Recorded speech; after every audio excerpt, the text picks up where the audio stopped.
बच्चों, जैसा कि हमने प्रैक्टिस सेट एक आपके बीच में जारी कर दिया था, आप लोगों को उससे लाभ मिला होगा। आज हम लोग उसी श्रृंखला को आगे बढ़ाते हुए दूसरी सीरीज़ को शुरू कर रहे हैं।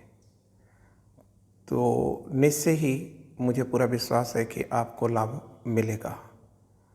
आइए हम लोग अब देखते हैं पहला क्वेश्चन क्या आ रहा है।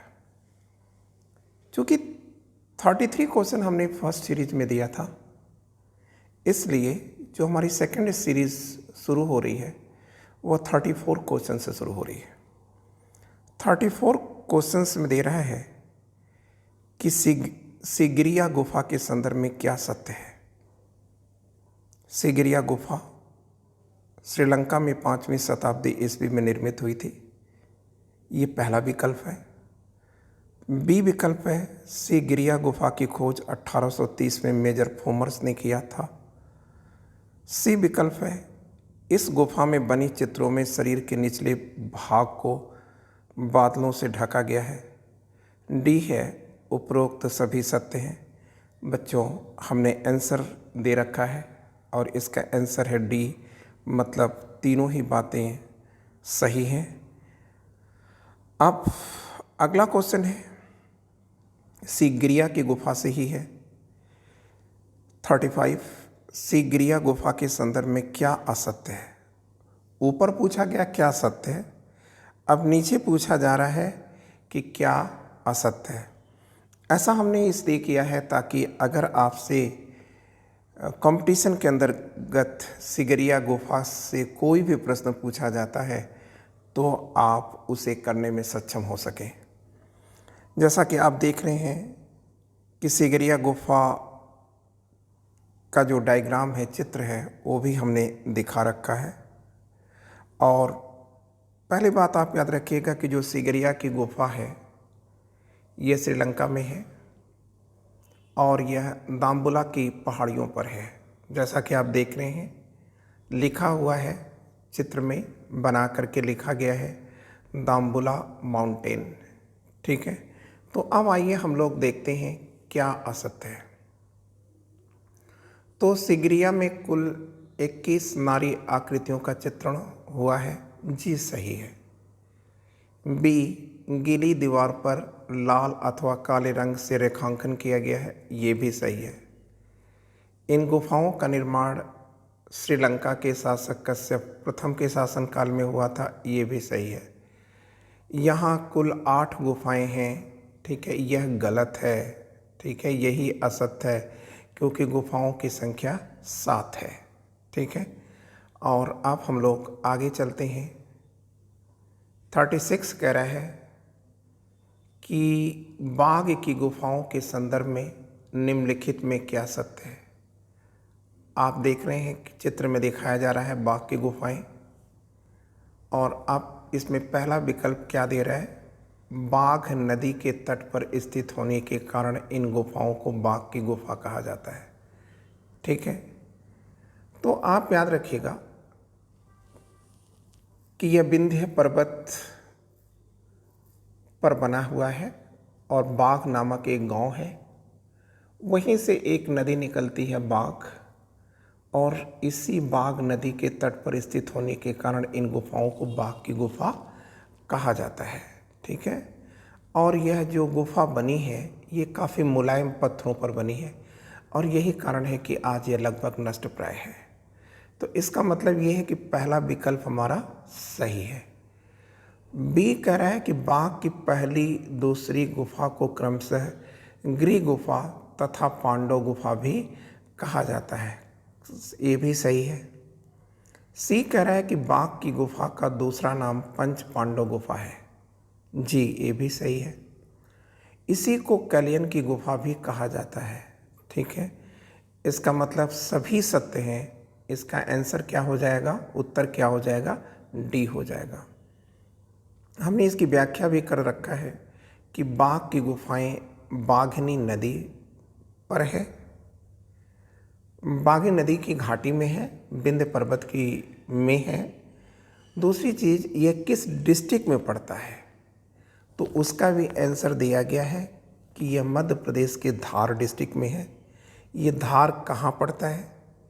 तो आप कहोगे कि सर ग्वालियर से चलकर जब आप इंदौर रेल रोड पर गुजरते हैं तो वहीं पर धार पड़ता है, और ये धार जो है यह परमारों की राजधानी रहा है, मतलब भोज, राजा भोज की राजधानी रही है धार। ठीक है। फिर कह रहा है कि बाघ की गुफाओं के बारे में कह रहा है, तो कह रहा है कि बाघ में 9 गुफाएं हैं। ठीक है, मतलब 9 गुफाओं का यह समूह है, और इसे चट्टानों को काट करके निर्मित किया गया है। इसकी व्याख्या नीचे दी गई है। फिर कह रहा है कि 37वां क्वेश्चन कह रहा है कि बाघ की गुफाएं किस धर्म से संबंधित है। बच्चों, यह धर्म के साथ साथ भौतिक जीवन को भी समर्पित है, लेकिन मुख्यतः यह बौद्ध धर्म की महायान संप्रदाय से संबंधित है। इसका मतलब होगा कि जो इसका आंसर आएगा, उत्तर आएगा, वो क्या आएगा? ए सही है, बौद्ध धर्म की महायान संप्रदाय से। अब 38वां क्वेश्चन हम लोग देखते हैं। 38वां क्वेश्चन कह रहा है कि बादामी गुफा के संदर्भ में क्या सत्य है। मतलब हम लोग अब चले गए दक्कन में। ठीक है, श्रीलंका से चले थे, मध्य प्रदेश में आए थे, और अब हम लोग कहाँ आ गए? आप कहेंगे दक्कन में आ गए, कर्नाटक में आ गए। तो कह रहा है 38वां क्वेश्चन, बादामी गुफा के संदर्भ में क्या सत्य है? ए, इन गुफाओं का निर्माण चालुक्य राजा मंगलेश द्वारा किया गया था। जी हाँ, सही है। बी, बादामी की गुफाएं 3 धर्मों से जुड़ी हुई हैं, शैव, वैष्णव और जैन धर्म से संबंधित है। सी, बादामी की गुफाओं का रचना काल मतलब कब बनी है? ये 578 ईस्वी में यह बनी है। ठीक है, अब ऐसा तो नहीं हो सकता कि कोई गुफा 1 साल में बन जाती है। ठीक है ना, तो ये इसको बनने में एक लंबा समय लगा था। ठीक है, तो अब ये पूछ रहा है कि डी विकल्प है, उपरोक्त सभी सत्य हैं, तो आप कहोगे कि सर सभी सत्य हैं, मतलब आंसर इसका क्या हो जाएगा? डी हो जाएगा। और ये चित्र दिखाया जा रहा है, और इस चित्र पर एक आपको सूचना दी जा रही है। देखिए, अगर आप चित्र पर देखें तो उस पर लिखा हुआ है कि बादामी की गुफा कर्नाटक के बागलकोट जिले में है। ठीक है ना, और फिर ये भी आप जान लीजिए कि बादामी को वातापी भी कहा जाता है, और ये चालुक्यों की राजधानी भी रही है। ठीक है, और 39वां क्वेश्चन कह रहा है कि बादामी की गुफा में कुल कितनी गुफाएं हैं। ठीक है, तो बच्चों आप याद रखिएगा कि 4 गुफाएं हैं। ठीक है, फिर 40वां क्वेश्चन भी, मतलब इसका 39वां का आंसर ए आएगा। ठीक है,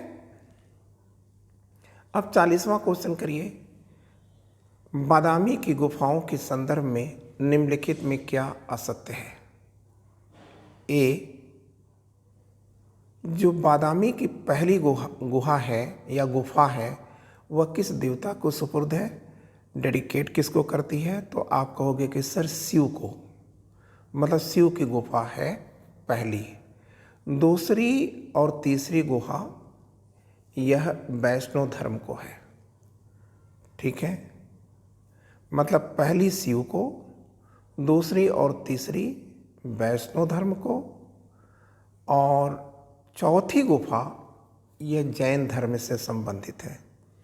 तो जब 4 गुफाएं हैं और चारों के बारे में बता दिया गया कि एक शिव को, 2 गुफाएं वैष्णव को और एक जैन धर्म से संबंधित है, तो इसका मतलब जो तीसरा विकल्प मतलब लास्ट विकल्प दे रहा है डी, कि तीसरी गुहा जैन धर्म से संबंधित है, निश्चय ही यह गलत होगा। ठीक है ना, तो इसका आंसर क्या आएगा? डी आएगा। मतलब तीसरी गुहा जैन धर्म से संबंधित नहीं है, तीसरी गुहा वैष्णव धर्म से संबंधित है। अब बच्चों हम लोग 41वां क्वेश्चन देखते हैं। 41वां क्वेश्चन तमिलनाडु से आ रहा है। सित्तनवासल की गुहा के संदर्भ में सत्य की तलाश करना है आपको।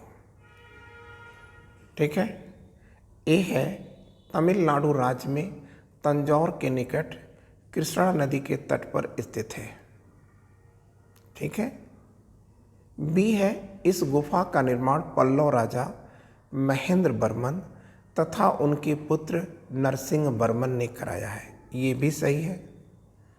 सित्तनवासल की गुफाएं जैन धर्म से संबंधित है। ये भी सही है। इसका मतलब ये है कि तीनों सही हैं। इसका अर्थ हुआ कि जो हमारा डी विकल्प है यही, इसी पर हमें निशान लगाना है। ठीक है, मतलब उपरोक्त सभी सत्य हैं। अब नीचे हमने इसकी व्याख्या कर रखा है कि देखिए जो सित्तनवासल है, ठीक है, इसका अर्थ होता है जैन सिद्धों का निवास, मतलब जो जैन भिक्षु हैं उनका निवास, इसका सित्तनवासल का अर्थ होता है। और सित्तनवासल जो है तमिल शब्द है। ठीक है। इस गुफा की खोज किसने किया था?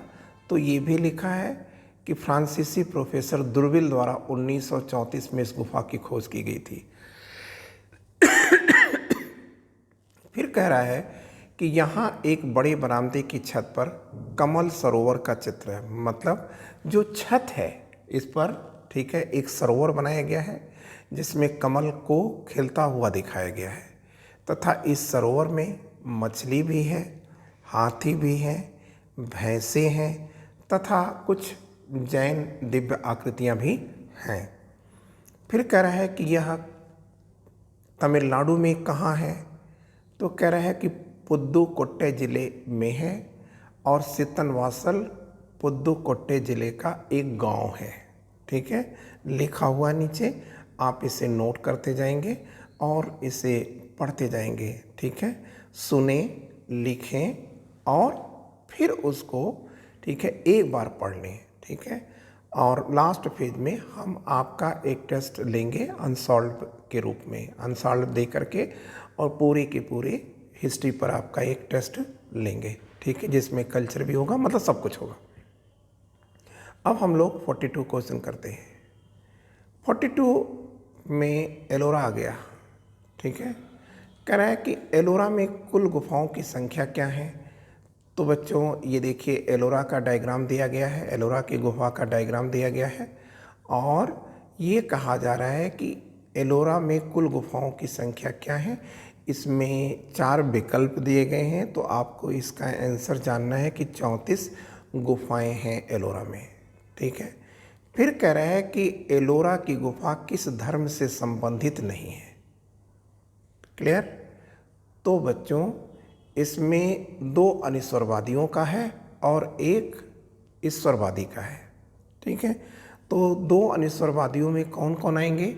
एक तो जैन आ जाएंगे, एक बौद्ध आ जाएंगे, और ईश्वरवादियों में या आस्तिकवादियों में शैव आ जाएगा, मतलब वैष्णव इसमें शामिल नहीं होगा। तो इसका मतलब है कि हमारा जो आंसर आएगा वह डी आएगा।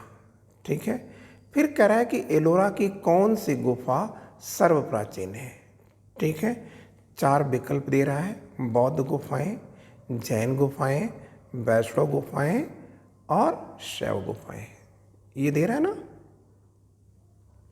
तो आपको याद रखना है कि इसका आंसर तो ए होगा, लेकिन आपको और भी चीज़ें लिखनी है कि 5 बौद्ध गुफाएं सबसे प्राचीन हैं।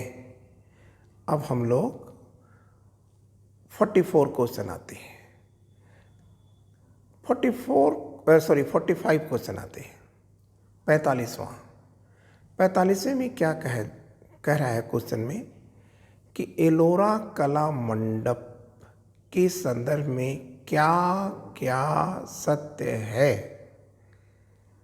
तो ए दे रहा है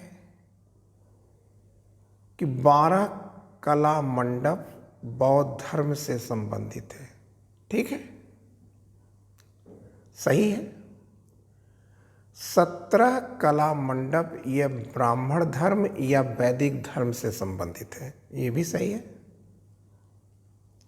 सी कह रहा है तो 12 और 17 कितना हो गया? 29 हो गया, और 34 कुल गुफाएं ही हैं। और फिर कह रहा है कि 5 जैन धर्म से जुड़ी हुई है, तो ये भी सही है। तो ऐसी स्थिति में आपका आंसर क्या आएगा? डी आएगा। इसका अर्थ क्या हो गया? उपरोक्त सभी सत्य हैं। अब बच्चों हम लोग 46 क्वेश्चन करते हैं। इसमें कह रहा है कि एलोरा की किस गुफा में अवलोकितेश्वर की प्रतिमा है। ठीक है, अवलोकितेश्वर क्या है? आप कहेंगे बोधिसत्व है। बोधिसत्व क्या होता है? आप कहेंगे कि सर महायान संप्रदाय का आदर्श होता है। ठीक है, महायान संप्रदाय का आदर्श क्या है? बोधिसत्व है। अब बोधिसत्व का अर्थ क्या हुआ? आप कहेंगे बोधि मतलब ज्ञान, सत्व का मतलब है तत्व। तो ज्ञान का तत्व पाने के बाद जो दूसरों को ज्ञानी बनाने के लिए प्रयत्नशील होता है उसी को बोधिसत्व कहा जाता है। ठीक है, तो इसमें क्वेश्चन पूछ रहा है कि एलोरा की किस गुफा में अवलोकितेश्वर की प्रतिमा है। तो आप कहोगे कि सर गुफा संख्या 6 में है। मतलब आंसर क्या आया? तो आप बोलोगे कि सर ए इसका सही आंसर है। 47 आइए। इसमें कह रहा है कि एलोरा की किस गुफा को 3 ताल के नाम से जाना जाता है। तो बच्चों 11वीं गुफा को 3 ताल के नाम से जाना जाता है। इसका मतलब बी विकल्प इसका सही है। ठीक है ना, 11 को, गुफा संख्या 11 को ही 3 ताल कहा जाता है। ठीक है, और गुफा संख्या 10 को क्या कहा जाता है? तो आप बोलोगे कि सर गुफा संख्या 10 को आंसर लिखने के तुरंत बाद आप देख रहे हो कि लिखा है सुतार झोपड़ा। सुतार झोपड़ा के नाम से जाना जाता है। आप इसे हिंदी में भी लिख लें। ठीक है, 48वां क्वेश्चन क्या है? कह रहा है कि भीमबेटका में कुल कितनी गुफाएं हैं और इसमें से कितनी चित्रित हैं। तो बच्चों भीमबेटका मानव द्वारा निर्मित प्राचीनतम गुफा है। ठीक है, और इससे पुरापाषाण से लेकर, मतलब पुरापाषाण में चाहे वो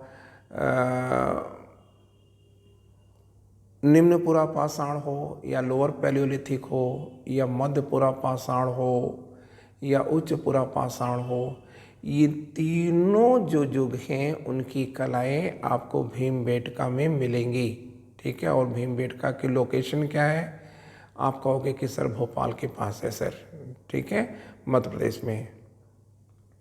तो अब क्वेश्चन कर रहा है कि इसमें कितनी गुफाएं हैं। पहले तो आप ये याद रखिए।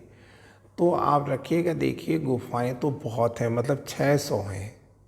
लेकिन फिर पूछ रहा है कि इसमें कितनी चित्रांकित हैं। तो 475 चित्रांकित हैं। इसका मतलब इसका आंसर ए हो जाएगा।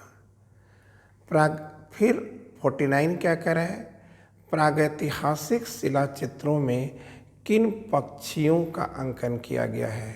ठीक है, तो आप याद रखना कि प्री हिस्ट्री, ठीक है, में किस पक्षी का अंकन किया गया है। तो आप कहोगे कि सर एक तो गिद्ध है, दूसरा मोर है। तो इसका मतलब हमारा आंसर क्या आएगा? क्योंकि 2 सही हो रहे हैं तो ऐसी स्थितियों में ए और बी दोनों सही हैं। मतलब इसका जो विकल्प होगा वो आंसर सी सही है। इसी पर निशान हमारा लगेगा। अब 50वां क्वेश्चन कह रहा है कि ताम्र पाषाण युग की सबसे बड़ी ताम्र निधि किस स्थान से प्राप्त होती है। तो आप कहेंगे ताम्र निधि मतलब ताम्र पाषाण युग की सबसे बड़ी निधि जहाँ से तांबे और चांदी के, ठीक है, उपकरण पाए जाते हैं, वो कौन है? गंगेरिया मध्य प्रदेश है। ठीक है, इसका मतलब आंसर ए है। अब आइए हम लोग 51 देखते हैं। प्रागैतिहासिक शिलाचित्रों के विषय क्या क्या थे? ठीक है बच्चों, एक है नृत्य अर्थात डांस है, बी है शिकार और शराब का पीना मतलब सुरापान करना, सी है जुलूस और युद्ध। ठीक है, तो ये तीनों ही हैं, इसका मतलब डी विकल्प इसका सही है, उपरोक्त सभी सही है। अब 52 कह रहा है भीमबेटका से आ गया। भीमबेटका के चित्र अधिकतर कहाँ और किस रंग से बने हैं? तो आप कहिएगा दीवार पर लाल रंग का प्रयोग हुआ है और इसकी जो छत है इस पर भी लाल रंग का प्रयोग हुआ है, मतलब लाल रंग का प्रयोग हुआ है। ठीक है, तो आप कह सकते हैं कि इसका विकल्प क्या सही है, ए और बी दोनों सही है। फिर 53 कह रहा है कि प्रागैतिहासिक शिलाचित्रों में कौन से प्रतीक प्रयुक्त नहीं हुए हैं? मतलब हर प्रतीक प्रयुक्त हुए हैं ना, लेकिन कह रहा है कि कौन से नहीं हुए हैं। तो चक्र का तो हुआ ही है, त्रिशूल का भी हुआ है, स्वास्तिक का हुआ है, तो निश्चय ही वृषभ का नहीं है। 54 देखते हैं। 54 कह रहा है कि भारतीय पुरातत्व सर्वेक्षण संस्थान मतलब आर्कियोलॉजिकल सर्वे ऑफ इंडिया की स्थापना किस वर्ष की गई? तो बच्चों 1861 में की गई थी। ठीक है, और भारतीय पुरातत्व सर्वेक्षण विभाग के पहले डायरेक्टर कौन बनाए गए थे? आप कहोगे कि सर अलेक्जेंडर कनिंघम को बनाया गया था। फिर 55 कह रहे हैं कि मनुष्य की आदिम अवस्था को व्यक्त करता हुआ कपिमानव का स्केलेटन मतलब कंकाल, ठीक है, किस क्षेत्र से प्राप्त हुआ है? स्केलेटन का मतलब क्या हुआ? कंकाल किस क्षेत्र से प्राप्त हुआ है? तो इसका आंसर आप सी है, इसका आंसर आदमगढ़ से प्राप्त होता है। आप उसे पूरा लिख सकते हैं। ठीक है, आदमगढ़ कहाँ पहले पड़ता है आप ये जानिए। मध्य प्रदेश के होशंगाबाद में पड़ता है और होशंगाबाद में ही हथनौरा, ठीक है, मतलब आप लिख लेंगे हथनौरा। ठीक है, और हथनौरा से ही, ठीक है, एक कपिमानव जिसे हम लोग मानवसम कहते हैं हिंदी में, मानवसम अर्थात मानव के समान, अंग्रेजी में इसे होमोनिड्स कहते हैं। तो होमोनिड्स का पहला कंकाल कौन है, कौन सा होमोनिड्स है? आप कहेंगे कि सर ये होमो इरेक्टस मानव है। ठीक है, और इसी होमो इरेक्टस मानव का जो कंकाल है वह आदमगढ़ से प्राप्त होता है। ठीक है, या आप कह सकते हैं होशंगाबाद जिले के, ठीक है, आदमगढ़ नामक शहर के पास पड़ता है हथनौरा, वहीं से यह प्राप्त होता है। ठीक है, अब अगर आपसे पूछा जाए ये किस युग का है तो आप कहोगे कि सर ये तो निम्न पुरापाषाण युग का है, मतलब 1,00,000 वर्ष पहले का है ये। ठीक है, तो ये भी सही हो गया 55 का सी। फिर कह रहा है कि दक्षिण भारत में किस स्थान पर शैलचित्र प्राप्त होते हैं? तो बच्चों इसका डायरेक्ट आंसर बेल्लारी है। ठीक है, अर्थात ए विकल्प सही है। अब चलते हैं आगे। 57 प्रागैतिहासिक चित्रों का प्रमुख विषय क्या नहीं था? तो मानव पर तो चित्र बनाते ही बनाते थे, भाई शिकार पे जा रहा है या डांस कर रहा है, ठीक है, तो वो तो मानव को तो बनाते ही बनाते थे, पशु और पक्षी को भी बनाते थे, और शिकार पर जाता हुआ मनुष्य ये भी दिखाते थे, मतलब आखेट भी बनाते थे। ठीक है, धर्म पर उनका कोई लेना देना नहीं था। ठीक है, अब 58 प्राचीनतम शिलाचित्र के चित्रों की खोज का श्रेय किसे है? मतलब जो प्राचीनतम शिलाओं पर चित्र बने हैं उन चित्रों की खोज करने वाला पहला व्यक्ति कौन है? तो बच्चों इसका आंसर है कॉकबर्न। आंसर ए आएगा। अब 59 एक महत्वपूर्ण क्वेश्चन आपके सामने आ रहा है, ठीक है, जैसा कि सिविल में पूछा जा चुका है। जिराफ समूह चित्र किस प्रागैतिहासिक स्थल से प्राप्त होते हैं? तो आदमगढ़ की गुफाओं से प्राप्त होते हैं। अब आगे 60 क्वेश्चन देखते हैं। प्रागैतिहासिक चित्रों में किस पशु का चित्रांकन सबसे ज्यादा हुआ है? ए सूअर, बी भैंसा, सी घोड़ा, डी बारहसिंगा। तो बच्चों इसका आंसर डी आएगा। बारहसिंगा का चित्रांकन सबसे अधिक होता है। और ये बारहसिंगा क्या है? आप कहेंगे कि सर ये हिरन की एक प्रजाति है, ठीक है। 61वां कह रहा है कि सबसे अधिक धनुर्धरों का चित्रण कहाँ से हुआ है? लेखुनिया मिर्जापुर, होशंगाबाद मध्य प्रदेश, पंचमढ़ी भी मध्य प्रदेश में पड़ता है, ठीक है। और इसे पंचमढ़ी क्यों कहा जा रहा है? क्योंकि यह पांडव यहाँ पर रहे थे। कौरव और पांडव आप जानते ही होंगे, महाभारत इन पर लिखा गया है, ठीक है।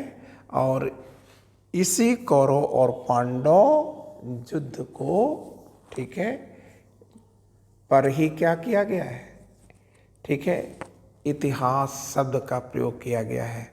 इस प्रकार इतिहास शब्द का प्रयोग कहाँ किया गया है? महाभारत में किया गया है। इसीलिए महाभारत को भारतीय इतिहास की किताब, पहली किताब माना जाता है। लेकिन चूंकि ये धार्मिक किताब है तो इसमें देखिए गल्फ है, मतलब बहुत मिथ्या बातें दी गई हैं, काफ़ी बातों को बढ़ा चढ़ा के कहा गया है। इसलिए बच्चों इसकी खास बात आप याद रखिएगा कि इतिहास की जो सेंस है, मतलब इतिहास की जो परिभाषा है, ठीक है, उसमें ये खरा नहीं उतरता। इसलिए भारत की पहली ऐतिहासिक किताब राजतरंगड़ी को माना जाता है, ठीक है। अब वैसे भी अगर आपसे पूछा जाता है कि इतिहास क्या है तो आप कहोगे कि सर, ठीक है, शोध से सत्य को पाना ही इतिहास है, ठीक है ना। तो आप, और उसके लिए क्या चाहिए, ठीक है भाई, आप शोध कब कर सकते हैं? जब आपके पास डेट हो, ठीक है, जब आपके पास क्या, कहाँ और कब का के प्रश्नों का उत्तर हो, क्रमबद्धता हो, तो उसे ही इतिहास कहते हैं। तो इसलिए, ठीक है, इतिहास की जो वर्तमान परिभाषा है उसमें महाभारत कहीं से टिकता नहीं है, ठीक है ना। इसलिए कल्हड़ की राजतरंगड़ी को ही भारत की पहली ऐतिहासिक किताब कहा जाना चाहिए, ठीक है, क्योंकि यह निष्पक्षता और क्रमबद्धता का एक दस्तावेज है। अब 62वां क्वेश्चन आ जाते हैं। 62वां क्वेश्चन कह रहा है कि इंद्र सभा गुफा किस गुफा समूह से संबंधित है? तो बच्चों इसका आंसर है सी, एलोरा से है। और आज हम लोग बस यही रहने देते हैं, ठीक है। फिर अगला टॉपिक हम आपके बीच में प्रैक्टिस सेट 3 लेकर आएंगे। बच्चों आज इतना ही है, इतना ही। Wishing you all the luck. आप सभी को मेरा नमस्ते।